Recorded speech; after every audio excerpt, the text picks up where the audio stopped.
Good afternoon. I'm just so excited to see high school kids come see documentary. I just feel the future is bright, and I hope you enjoy it. Yes, and I'd like to say that it's really wonderful working with people who are so talented, like Judith Jamison. So, it was like a privilege just to work with her. So, I hope you enjoy it.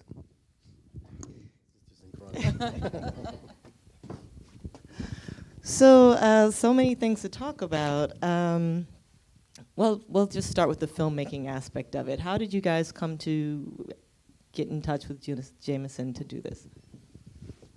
You're asking me quite a bit of time has gone by since then, but I reached out to her. I knew Judith, and I really appreciated her, and she knew my films, and she wanted to talk about whether we could get together and make this film, make a film about Alvin Ailey, and I said, wow, yes, definitely.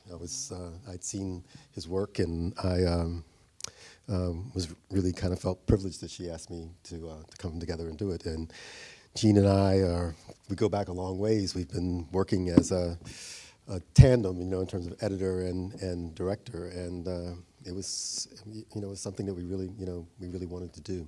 So it kind of happened like that. Do you know it differently? Remember it differently? Well, actually, it was such a privilege. When I grew up, I didn't have access to go see ballet, and I never really worked on a dance film, so it was a little bit of scare. I was nerve-wracked, and actually, Judith Jamison came to the cutting room and taught me how to count to 8, like 1 and 2 and 3 and 4, and I didn't know how that works. So, and it was such a privilege just to learn about Alvin Ailey through the ballet, and later on I became such a big fan. I'm not doing a promo, but if you have the chance, you should go see Alvin Ailey dance in December. They're in City Center. It really is amazing. Yeah, you're absolutely right. I go every year. My parents used to take me. And they have student rates. When I first got to New York and I was broke, I'd go for $10. So you don't need a lot of money to see it. It's really, are we students? And Orlando's being very humble. He has been documenting the Black experience for decades. He's done Citizen King about Martin Luther King. He's documented Jesse Owens. He's working on a film about Gil Scott Heron, Malcolm X, slavery in America, the Underground Railroad.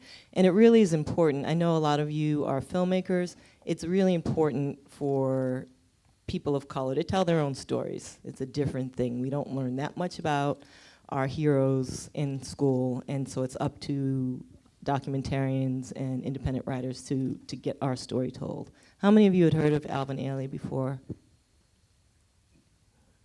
About maybe a third of you. Okay, so now you know. Can I say something? One of the things that I feel very proud of is that I started making films with a man named Henry Hampton, and it was a place in Boston, and that was where we made Eyes on the Prize and things like that, and actually Judith came to me and said, would you be interested in doing this, And I was stunned, because you don't get someone like Judith Jamison to come and talk to you, come in and ask you to do something like that. So it was a real privilege to do it, and it began a long life of making films. I'm making my final film now, and it's on Gil Scott Heron, and I found my way through life in other people's stories. Just about Ice on the Prize, before I met Orlando, I watched Ice on the Prize on television. It was one of the most amazing television series about civil rights movement for someone who didn't know about. And it was just a privilege to actually work at Blackside, to be under the wings is, if you have a chance, really go see Ice on the Prize too, and Orlando really directed 2 episodes out of that.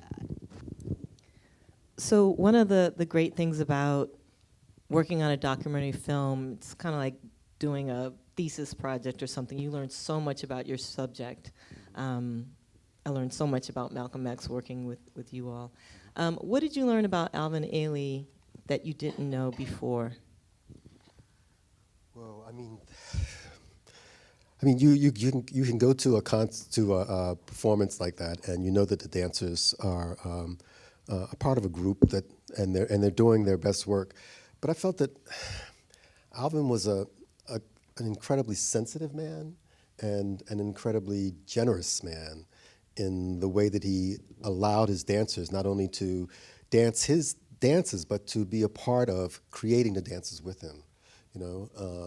And he seemed so, he was never, what's the right word?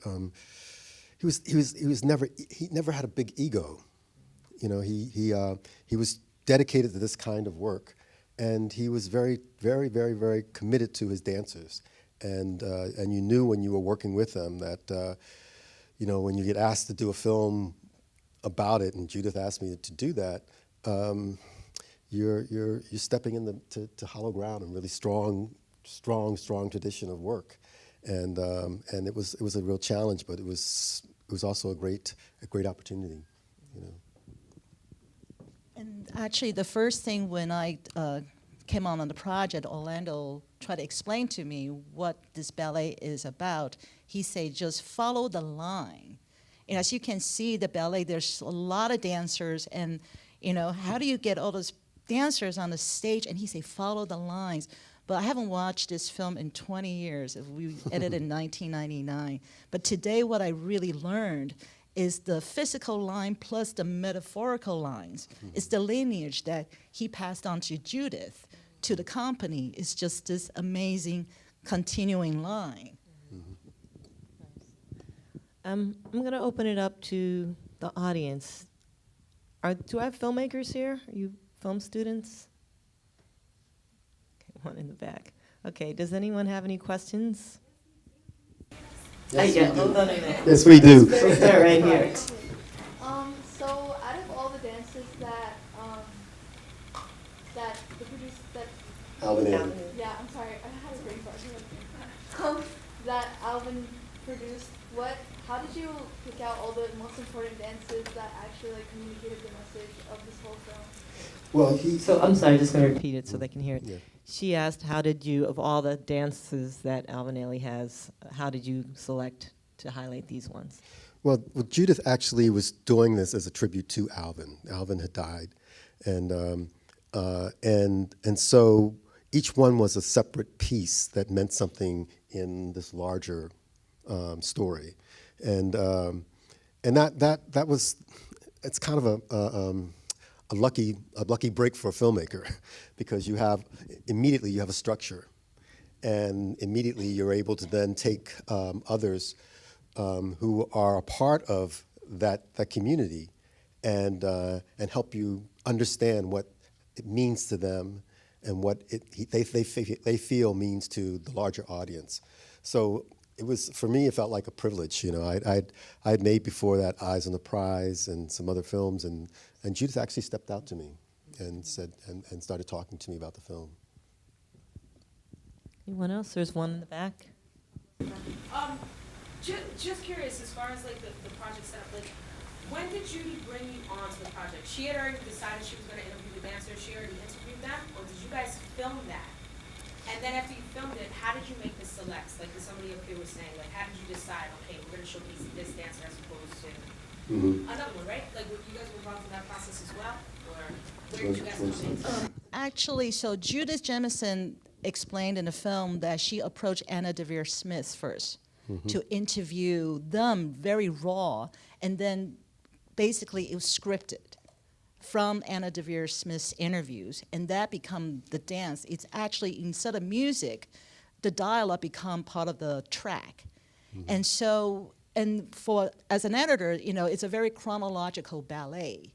So that is really, the faux ballet is in the film, but of course we expanded to an hour for television. So we went to the archive. You know, we did a lot of archival, you know, search to find the right moment from Alvin Ailey. We knew that, you know, he's going to book in the film, so we extract the interviews. But, you know, of course, all the Judith interview, Orlando did all of that. And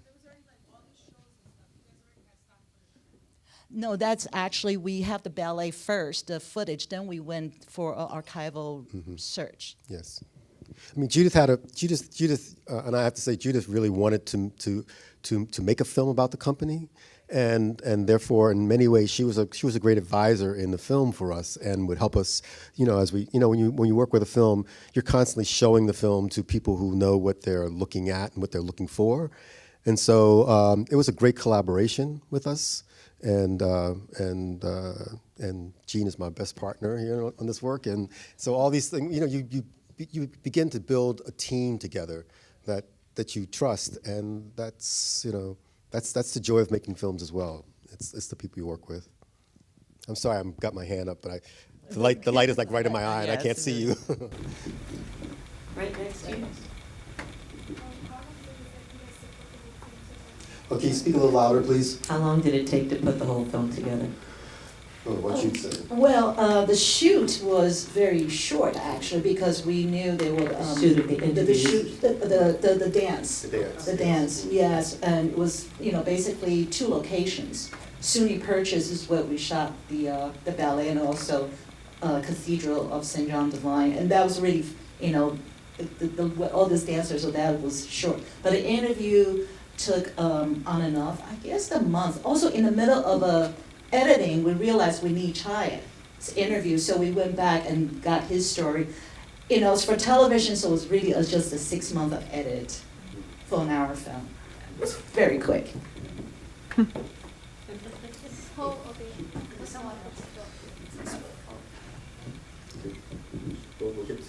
Why don't you go and then we'll come back. There. So the voiceover that we've heard every single time someone would dance. So how did you implement the voiceover with everyone dancing? How did it flow? How did you make it flow together? That's actually part of the track. The voiceover is Anna Deavere Smith. She's actually acting out. Yeah, that's part of the dance. Yes. And Judith really wanted to work with her as well. Yes. Maybe the kids don't really know about Anna Deavere Smith and quite get who she is in the world of, of theater and poetry, and maybe that would help them. Oh yeah, well, yeah. Well, and I mean, yes, she's an amazing writer and actor, and she and Judith really kind of approached Jean and I to then translate this into, because it's, in some way it's not just a dance film; it's a story, and they had seen our work, and I knew Judith quite well.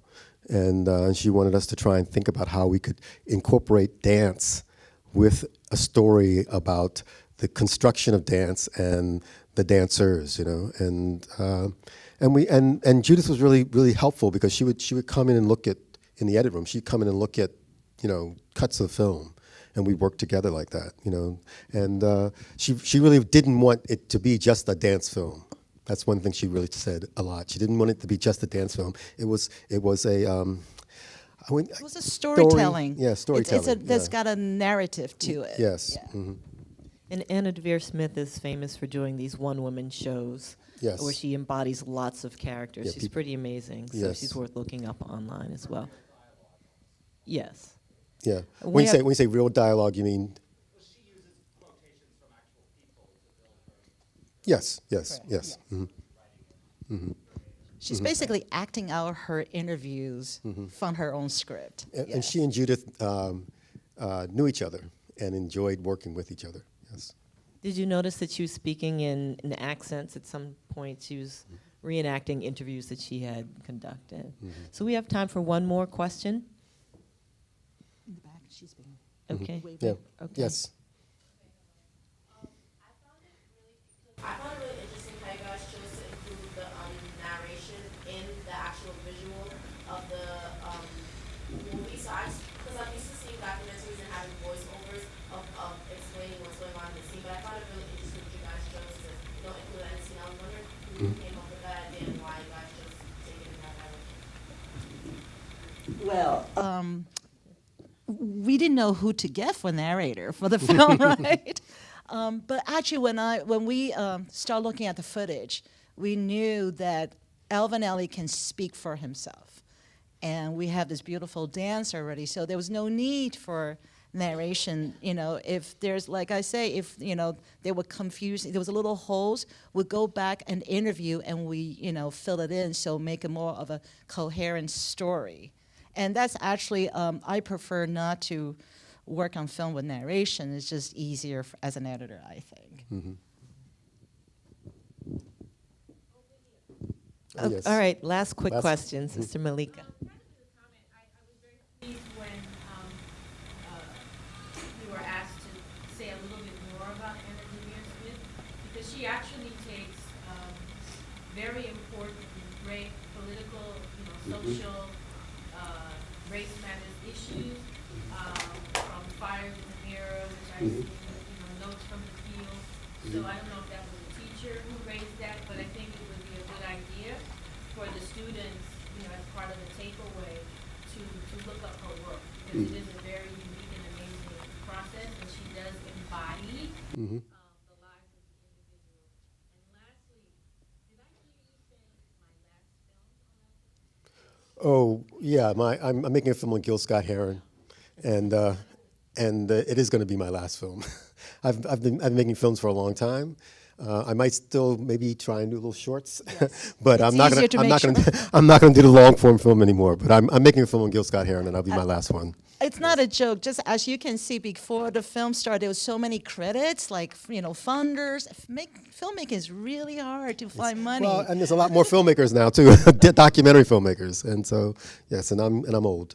But also, I forgot, we have to thank Doc NYC really gave us this opportunity to watch a film that we worked together 20 years ago. And I just want to thank everyone. I want to thank you. Yes, thanks everyone for coming and seeing us. Thank you all, and thanks again to the Mayor's Office for funding this experience.